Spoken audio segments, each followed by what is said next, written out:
This video is going to show how to find points of intersection on a graph.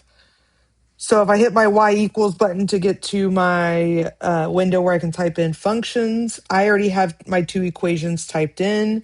Just remember that whenever you are typing in your equations, you are using this X button, the xt theta n, not the green variable X down here. This is truly the independent variable button. Another tip is when you are first graphing, if you haven't graphed in a while and you're not sure what the last time you set your window to be, if you hit zoom and then 6 is zoom standard, that just gives you a standard -10 to 10 on both axes. So I purposely picked these equations because these graphs have 2 points of intersections. We have one in quadrant 2 and one in quadrant 1. And so I wanted to go over how to find a point of intersection, but I also wanted to show you what it would look like if there are multiple points of intersections that you needed to find. So in order to find points of intersection, we're going to do second, and then the calculate menu or calc is above trace. And we are looking for points of intersection number 5. So the first question on the bottom of your calculator is first curve. Is your cursor on one of the graphs that you're trying to find the point of intersection? Well, yes, I only have 2 lines, and so I don't need to change that. So I can go ahead and hit enter. And then it asks second curve, so is your cursor on the second line? If you had 3, 4, 5 lines graphed, you would just hit the up and down arrows in order to get to the different lines.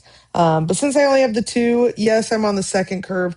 And then guess. So this is where I have to put my cursor close to which point of intersection I'm looking for. So if I want to find this point of intersection first, I need to hit the right-hand arrow. So a lot of times students will want to hit the down arrow because the line is sloping down. But when we're moving this cursor along our function, we want to use the left and right arrow. So I need to move my cursor to the right. So I'm going to hit that right-hand button until I'm close to it, and I hit enter. So I get my point of intersection, and it's the ordered pair 1.32, 2.34. But what if I wanted this point of intersection? Well, I just follow the same steps. Second, calc, intersect, so number 5. My cursor is on that first curve. I can tell that I'm in Y1 by looking up here. And what's nice about the color edition is the text is in blue and the line is in blue. So that helps me make sure I'm on the right one.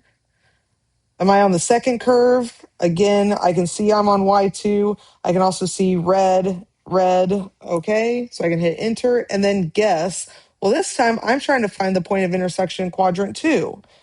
I don't want to be anywhere close to this point of intersection. I already found that one. So I'm going to hit that right or left-hand arrow, I'm sorry, until I am close to that other point of intersection. So I'm pretty much on it. I can go ahead and hit enter.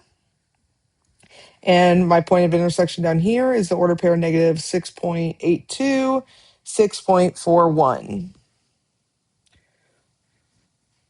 So that is how you find points of intersection with the TI84 calculator.